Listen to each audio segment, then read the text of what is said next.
Doctor Yogesh Brahmankar ji, Shri Lohit Mathani ji, doctor Somdatt Karanjekar ji, doctor Pradeep Dahikar, doctor Sangeeta Deshmukh, doctor Nidhi Basole और उपस्थित सभी, विशेष रूप से जिनको अवार्ड मिला है ऐसे सभी मेरे भाई और बहनों, सबसे पहले मुझे बहुत खुशी है कि इस राष्ट्रीय national level startup and innovation challenge में जिन युवाओं ने अवार्ड मिला है उनको मैं हृदय से बहुत बहुत शुभकामनाएं देता हूं, शुभेच्छाएं देता हूं।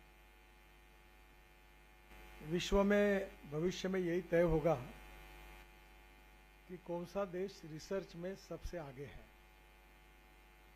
और इसलिए जो रिसर्च है वो कितने बड़े प्रकार से चीज़ों को बदल रहा है, इसका उत्तम उदाहरण हमारा डिफेंस सेक्टर है।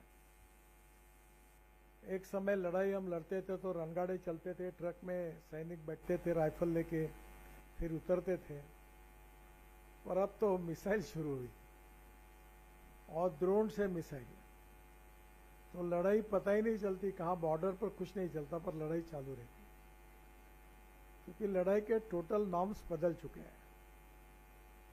वैसे हर सेक्टर में ये बदल हुआ, इसका कारण विश्व में और हमारे देश में सबसे बड़ी ताकत बनी है knowledge. Knowledge as a power is the most important powerful power, और इसलिए innovation, entrepreneurship, science, technology, research, skill and successful practices, we name it as knowledge, and conversion of knowledge into wealth is the future.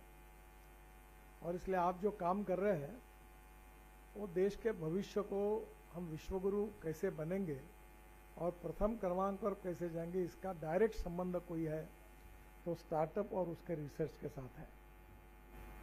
दूसरी important चीज जो है वो है waste, क्योंकि ethics, economy, ecology and environment, तीन हमारे सोसाइटी के पिलर हैं, और अब हमें ढूंढना पड़ेगा कि वेस्ट से वेल्थ कैसे निकलेगी, knowledge to wealth and waste to wealth. और इसलिए वेस्ट टू वेल्थ जो है, इसके लिए स्वाभाविक रूप से अब बहुत बड़ा रिसर्च हुआ है। हम 10 साल पहले, मैं हमारे नागपुर शहर का हमारा ड्रेनेज का जो पानी है उसको बेचने की कल्पना मैंने 12 साल पहले रखी थी, तो मुझे हंस रहे थे लोग और सब बोल रहे थे कि यार कुछ भी बोलते ही है। पर आज 10 साल से हम लोग हमारा टॉयलेट का पानी बेच रहे हैं कोराडी खापरखेड़ा पावर प्रोजेक्ट को, और हमारे म्यूनिसिपल कॉरपोरेशन को 300 करोड़ रुपए साल के मिल रहे हैं। और अभी जो म्यूनिसिपल वेस्ट है उसमें हमने 3 साल पहले काम शुरू किया था, अभी मैं ऊपर बैठा था, वो आए थे और वो प्लांट शुरू हो गया है। हम लोग म्यूनिसिपल वेस्ट को सेग्रीगेट करके हम लोग बायोडाइजेस्टर में डालकर, अभी आज ही उन्होंने बताया कि 55 हम उम्मीद कर रहे थे, 60% मेथेन निकला, तो 28 ton bio CNG per day बनाएंगे, जिससे हमारे नागपुर शहर की सब बस सर्विस, अनेक गाड़ियां अब पोल्यूशन नहीं करेगी, वो बायो सीएनजी पे चल सकती है। और जो शहर का प्लास्टिक है, मुझे भी, मैं आपके जैसा होशियार नहीं हूँ ना, मैं इंजीनियर हूँ, पर मुझे हॉबी है, तो नागपुर शहर का जो वेस्ट प्लास्टिक है उससे मैं ऑयल निकालता हूँ, मेरा प्लांट है, और अभी वो मैं 5000 लीटर पर डे बना रहा हूँ। और इंडियन ऑयल, वो जो ऑयल होता है वो 50 रुपये लीटर बेचते, मैं 38 रुपीज़ के देता हूँ, तो 5000 लीटर मेरा प्लास्टिक से ऑयल, फर्नेस ऑयल चला जाता है, और मुझे उसके कारण 20-25 लाख रुपए महीना मिलता है। तो वेस्ट टू वेल्थ। और अभी सबसे इम्पोर्टेंट चीज़ है कि ऑर्गेनिक मैन्यूअल, उसकी एनपी की वैल्यू ज़्यादा। अभी जैसे ये जो आज कुछ लोगों ने स्पेन में, अपने यहाँ के इंजीनियर्स ने एक रिसर्च किया कि जो म्यूनिसिपल वेस्ट वाटर है और मिल्क इंडस्ट्री का जो वेस्ट वाटर है उससे वो ऑर्गेनिक डीएपी बना रहे हैं। हम लोग 7 से 8 लाख करोड़ रुपए साल के खर्चा करते हैं केमिकल फर्टिलाइजर को इंपोर्ट करने के लिए। 23 लाख करोड़ रुपए खर्चा करते हैं इंपोर्ट का, फॉसिल फ्यूल के इंपोर्ट के लिए। और ये दोनों के ऑप्शन अगर हमने ढूंढे, वैसे फॉसिल फ्यूल का तो अल्टरनेटिव मिल गया, और हमारे देश में आउट ऑफ बॉक्स आइडिया को समझाने के लिए बहुत एनर्जी वेस्ट होती है। मैं 2004 से इस पर बात करता हूँ, अभी जरा लड़ाई के कारण लोगों को मेरी बात ज़्यादा समझ में आई। अदरवाइज मैं अभी मेरे पास ये इसी बिल्डिंग में दूसरे मंजिले पर गाड़ी है इनोवा टोयोटो की, that is on 100% bio ethanol, और वो 60% चलते चलते बिजली तैयार करती है और इथेनॉल पे चलती है। तो पेट्रोल की तुलना में उसका जो एवरेज आता है पेट्रोल इनोवा का, उसमें अगर तुलना करें तो मेरे गाड़ी की कीमत पेट्रोल की 25 रुपये लीटर आती है। No pollution, import substitute, cost effective, pollution free और इंडिजिनियस। और इसलिए आज मैं आपसे एक बात ही कहूँगा कि आप रिसर्च तो कर रहे हैं, but we need to understand where is our priority. कल मेरे पास हल्दीराम वाले मालिक आए थे जिन्होंने हल्दीराम की स्थापना की, तो मैंने उनको कहा कि आप एक काम करिए। तो उन्होंने कहा तो मैंने हमारे यहाँ सोयाबीन ऑयल से जो केक निकलती है उसमें 49% प्रोटीन है, और इसके आप अगर शेव बनाएंगे, इसकी चकली बनाएंगे, इसके और कुछ रेसिपी में रिसर्च करेंगे तो इसमें 49% प्रोटीन है, और ये 40 रुपये किलो की क्या मैक्सिमम 100 रुपीज़ के जी। तो कितने गरीब लोगों को प्रोटीन मिलेगा, तो क्यों हमारी प्रॉब्लम ये ट्राइबल सेक्टर की खत्म हो जाएगी।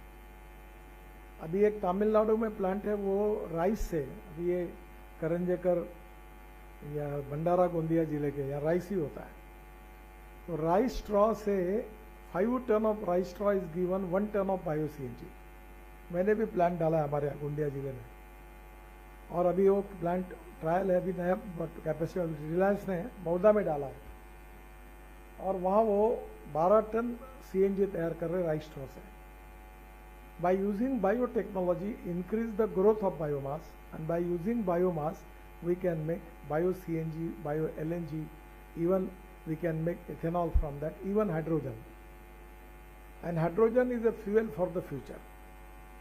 मेरे पास जो हाइड्रोजन पे चलने वाली गाड़ी है मर्सिडीज से अच्छी है, टोयोटो कंपनी की है, उसका नाम है Mirai, and Mirai means future, भविष्य। अभी कल मुझे एक ने प्रेजेंटेशन दिया कि ऐसा उन्होंने किया है कि पानी से हाइड्रोजन तैयार किया विदाउट नो इलेक्ट्रोलाइजर, दूसरे प्रोसेस से, और उससे उन्होंने जनरेटर सेट चलाया। तो दिन ब दिन ये जो इनोवेशंस हो रहे हैं, हमको एक ही बात समझनी चाहिए कि हमारी नीड क्या है, हमारा इंपोर्ट क्या है, हमारे तालुका में, हमारे गांव में, हमारे डिस्ट्रिक्ट में कौन सा सरप्लस है, हमारे यहाँ कौन सी वेस्ट है। मैं अब साड़ियाँ बनाता हूँ, और ये भंडारा जिले में टसर सिल्क बनता है, तो अभी 10-1 महीने हुए साड़ियाँ बनाता हूँ। तो कॉटन की साड़ी 400 रुपये में है, तो गरीबों की सोशल वर्क है। और उसमें से जो साड़ी टसर की बनी, इतनी अच्छी बनी कि 1 महीना भर पहले हेमा मालिनी ने हमारे घर पर आई थी, तो मैंने जब उनको साड़ियाँ बताई तो 10-12 साड़ियाँ खरीद के वो लेके गई। इतनी अच्छी साड़ियाँ ये भंडारा में बनती है, वो अभी यहाँ हमारे यहाँ नागपुर में धापवाड़ा वेवर्स का गांव है। अब जो रेडीमेड गारमेंट के चिंदी से हम कारपेट बनाते हैं, 7,000 महिलाओं को काम मिला है, 4 प्रोजेक्ट चल रहे हैं। Everywhere we need to understand what is the need of the society, which are the waste which are available in that area, which are the imports for the country, and where is the potential where we can increase more export। वहाँ हमको knowledge, innovation और research का उपयोग करने से फायदा होगा। अभी एक स्टार्टअप आया था, उसने ये जो आपके सामने पानी की बोतल रखी है उसके जैकेट बनाया, और एक जैकेट मुझे दिया, एक नरेंद्र मोदी जी को भी दिया। सुंदर जैकेट था, ये जैसे बिल्कुल सरदार जी पहने ऐसी जैकेट था, सेम कलर का। तो अब धीरे धीरे बहुत बड़े प्रमाण पर ये जो टेक्नोलॉजी इनोवेशंस हैं, इसमें से अब एक ही देखना है कि what is the need of our country, what is the need of our society. बाकी भी इंपॉर्टेंट है, चांद पर जाना है, उसके इनोवेशन रिसर्च आप जरूर करिए। अभी मेरे यहाँ एग्रीकल्चर में मेरे खेती पर ड्रोन भी है, इलेक्ट्रिक ट्रैक्टर भी है। अब मेरे यहाँ एआई लगा हुआ है, मैं कल्पना नहीं कर सकता। मैं दिल्ली से 8-10 दिन पहले एयरपोर्ट से उतरा तो टेलीफोन पर अलार्म हुआ था, तो मैंने देखा तो अमेरिकन सैटेलाइट ने मेरे खेत के फोटो निकालकर माइक्रोसॉफ्ट और गूगल ने भेजे थे और मुझे कहा था कि अभी तुम्हारे यहाँ पानी कहाँ कम हो रहा है, 8 दिन के बाद कौन सा डिसीज आने वाला है गन्ने पर और कौन सा फर्टिलाइजर देने की आवश्यकता है, उसकी एसओपी बनाई हमने। ऑरेंज की बनाई, तुअर की बनाई और गन्ने की बनाई। और आज 250 किसानों ने एआई चालू हुआ है और मेरा सपना है कि विदर्भ में पूरा एआई किसानों तक जाए। 15-20 हज़ार रुपये एकड़ का खर्चा है और एआई से पानी भी 50% बचेगा, फर्टिलाइजर और इंसेक्टिसाइड की भी बचत होगी और धीरे धीरे हम ऑर्गेनिक मैन्युअल में कल्चर ऐड करके इतना अच्छा काम कर सकते हैं कि अभी ये जो हमारे यहाँ शुगर फैक्ट्री में स्पिंट वॉश और प्रेस मड आता है, उसका हम खाद बनाते हैं और उसमें एक इंडियन ऑयल की फरीदाबाद के लेबोरेटरी ने कल्चर बनाया, वो कल्चर ऐड किया तो इतना सुंदर खाद तैयार हुआ है कि मेरे यहाँ 1 एकड़ में 15 क्विंटल तूर हुई, 1 एकड़ में 88 टन गन्ना हुआ। मेरे यहाँ ऑर्गेनिक कांदा हुआ है, प्याज एप्पल जैसा लगता है, 1-1 किलो का है। बैंगन 1 किलो 300 ग्राम का हुआ है। तुअर 15 क्विंटल हुई है। No fertiliser, no pesticide. मैं ये बाल आप जो निकालते इससे एमिनो एसिड बनाता हूँ और 4 ट्रक बाल तिरुपति से खरीद के प्लांट है उसका और इतना अच्छा प्लांट बूस्टर है कि बहुत उपयोग है उसका। ऐसी बहुत सी बातें अभी जीवामृत करके है, हमारी लैंड को फर्टाइल करने के लिए कैसा काम करना। We need to have more concentration and giving more priority for agriculture, rural and tribal. Jal, zameen, jungle and janwar, that is to be priority. बाकी भी बातें इंपॉर्टेंट है, डिफेंस के लिए भी इंपॉर्टेंट है। अभी रोड सेक्टर में एक टेक्नोलॉजी आई है, ये बिल्डिंग बनी है, इसकी ये जो पिलर है, ये 2 पिलर का डिस्टेंस हमारे यहाँ जो फ्लाईओवर बनते हैं, जो बना है सामने 30 मीटर है। पर आप रेशिमबाग चौक में जाएंगे, एक फ्लाईओवर बन रहा है, उसमें 2 पियर में जो अंतर है बिल्कुल रेशिमबाग चौक पर, वो 100 मीटर है, वो 120 मीटर बन सकता है। इसका कारण जो ऊपर का बीम है उसका कास्टिंग स्टील में नहीं हुआ है, वो स्टील फाइबर में हुआ है। तो मैं बहुत दिनों से सोच रहा हूँ कि ये पिलर के बीच में ऊपर का बीम अगर स्टील फाइबर में कास्ट होगा तो नीचे के 2-3 पिलर गायब होंगे, तो 30% कॉस्ट ऑफ कंस्ट्रक्शन कम होगी। और अभी पुणे में हम लोग 50,000 करोड़ के ब्रिजेस बना रहे हैं और वो एक पिलर में नीचे में रोड, उसी पिलर पे ऊपर में दूसरा ब्रिज, उसके ऊपर में तीसरा ब्रिज और चौथे पे मेट्रो। यानी जैसे बिल्डिंग 4 मंजिली है वैसे ब्रिज भी 4 मंजिली बने और वो एक पिलर पर, और जो बीम आएगा वो स्टील फाइबर पे कास्ट होगा। तो ये जो बहुत सी बातें ऐसे हर फील्ड में इनोवेशन और रिसर्च के कारण बहुत महत्व है। और लास्ट थिंग जो मैं आपको कहूँगा वो सबसे इम्पोर्टेंट है, नॉलेज ये अल्टीमेट नहीं है, नॉलेज विथ एंटरप्रेन्योरशिप ये अल्टीमेट है। मैं इंजीनियरिंग कॉलेज के एडमिशन के लिए मैं डिस्क्वालीफाई हुआ हूँ क्योंकि मुझे 52.86% मार्क, इमरजेंसी लगी थी, वो सत्याग्रह वगैरह मैं उसी में चला गया तो मेरा ध्यान नहीं रहा, मेरी बहनें माँ सब नाराज हो गई क्योंकि मैं हर साल फर्स्ट क्लास में पास होता था। तो तुमने ये फालतू धंधे करके तुम्हारा करियर खराब हो गया करके घर में मुझे जैसे बहिष्कृत किया था। तो मैं इंजीनियरिंग कॉलेज के एडमिशन के लिए मेरा ऐसा नसीब कि मुझे 49.26% मार्क साइंस ग्रुप में मिले और नियम था कि 50% के ऊपर जो मार्क मिलाएगा वही इंजीनियरिंग कॉलेज में एडमिशन के लिए पात्र होगा। तो मैं डिस्क्वालीफाई हो गया। अब मेरे नाम पर 7 वर्ल्ड रिकॉर्ड है और 18 डिलीट मिली है मेरे को, डॉक्टरेट। पर मैं विद्वान नहीं हूँ, मैं जुगाड़ू हूँ अपनी भाषा में ने डेयर डेविल हूँ। और मैं ये कहता हूं कि ऐसी ऐसी जंप मारो साले, एक तो पैर टूटे नहीं तो रिकॉर्ड बने। ये जो सोच सोच के काम करते ना, ये जो 1 तारीख को सैलरी कमाते हैं उनमें हिम्मत ही नहीं होती। वो आप यहाँ के बैठे हुए लोग अफवाह दे, क्या होगा, धंधा डूबेगा तो क्या होगा, बैंक कर्जा फिर क्या करेंगे, फिर गाड़ी घर गिरवी रखा तो क्या होगा। तो इस निगेटिव भाषा में वो जिंदगी में वही सोचते रहते हैं। जो जुगाड़ू होते हैं वो लगा ही देते हैं एक बार। वनडे क्रिकेट में खेलने वाले ऐसे प्लेयर हैं, वो आउट हो जाते हैं, पर जब तक होते हैं तब तक धनाधन मारते हैं, रन निकालते हैं। और इसलिए आज सबसे इंपॉर्टेंट चीज है उद्यमशीलता, एंटरप्रेन्योरशिप। और जो लीडरशिप है, जिसको कुछ करना है, उसको नॉलेज के साथ एंटरप्रेन्योरशिप चाहिए। कुछ करने के इनिशिएटिव तो पर्याप्त नहीं है, करने की हिम्मत चाहिए। और मैं कभी कभी मुझे ये सरकारी अधिकारी IAS ऑफिसर पूछते हैं, तो मैं बोलता हूँ पैसे की कमी नहीं है। आज मेरे पास, मेरे डिपार्टमेंट में, मेरे पास व्यक्तिगत नहीं, 15 लाख करोड़ रुपए पड़े ऐसे, पैसे नहीं खर्चा कर सकता मैं। माई प्रॉब्लम इज एक्सपेंडिचर नहीं होता। मैं इतने लाखों के, मैं 20-30 हजार प्रोजेक्ट पर मैक्सिमम आधा मिनट का टाइम लेता हूँ, कभी मैं समय नहीं खर्चता। मैक्सिमम मैं पूछता हूँ इसका PCUs कितना है, उसके ऊपर तुरंत मैं निकालता हूँ कॉस्ट कितनी है, फिर तीसरा IRR कितना है, इंटरनल रेट ऑफ रिटर्न कितना आता है, मैं देखा मंजूर, 5 मिनट में मंजूर करता। बड़े बड़े टनेल्स, रोड, हाईवेज, कोई टाइम नहीं लगा। दिल्ली मुंबई हाईवे हमने बनाया अभी 1 लाख करोड़ का, 1,10,000 करोड़ का, उसका मंजूरी मैंने 7.5 मिनट में दी। मुझे कोई टाइम नहीं लगा, मैं केवल एक एक पैकेज का IRR देखते गया।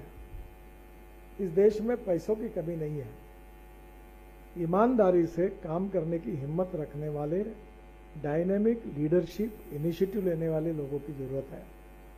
और इसलिए knowledge with initiative, knowledge and initiative with leadership, and knowledge and initiative good leadership with entrepreneurship, उद्यमशीलता, that is to be more important for all of you. और इसलिए मैं विशेष रूप से वैनगंगा कॉलेज को, और बर्मा, इनके पिताजी भी मेरे मित्र थे, उनका ही नाम मेरे मुंह पे आया था, ये सोमदत्त, इसको मैं शुभकामनाएं देता हूं कि बहुत अच्छा आपने इनिशिएटिव लिया है, और इसमें से ही देश के भविष्य के उद्योगपति तैयार होने वाले हैं। अभी मेरे पास 2 दिन पहले एक आए थे सज्जन, उन्होंने वो कोविड की वो लस बनाई थी, भारत बायोटेक हैदराबाद। तो उन्होंने पूछा कि मैं बात कर रहा था, तो बोले मेरा बहुत संबंध है नागपुर से। तुम्हारा कैसा संबंध है, तुम क्या LIT में थे? ये नहीं, बोले मैं बड़ौदा के एग्रीकल्चर कॉलेज में पढ़ा हूँ। यानी वो BSc एग्रीकल्चर, MSc एग्रीकल्चर है, बड़ौदा से पढ़े हैं। और उन्होंने आज इतनी बड़ी भारत बायोटेक तैयार की, वो कहाँ के कहाँ पहुँच गई। मुझे लगा वो इन्फॉर्म है, कुछ नहीं।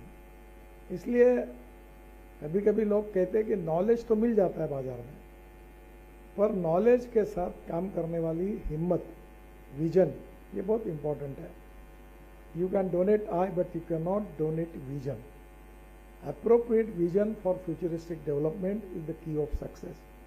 इसलिए आप सब लोगों ने बहुत अच्छा काम किया है, और आगे भी इसका रूपांतर केवल रिसर्च तक और स्टार्टअप तक न रहते हुए और अच्छी तरह आपका ये मिशन सक्सेसफुल होगा। इसलिए मैं आपको शुभकामनाएं देता हूँ। बहुत बहुत धन्यवाद। नमस्कार।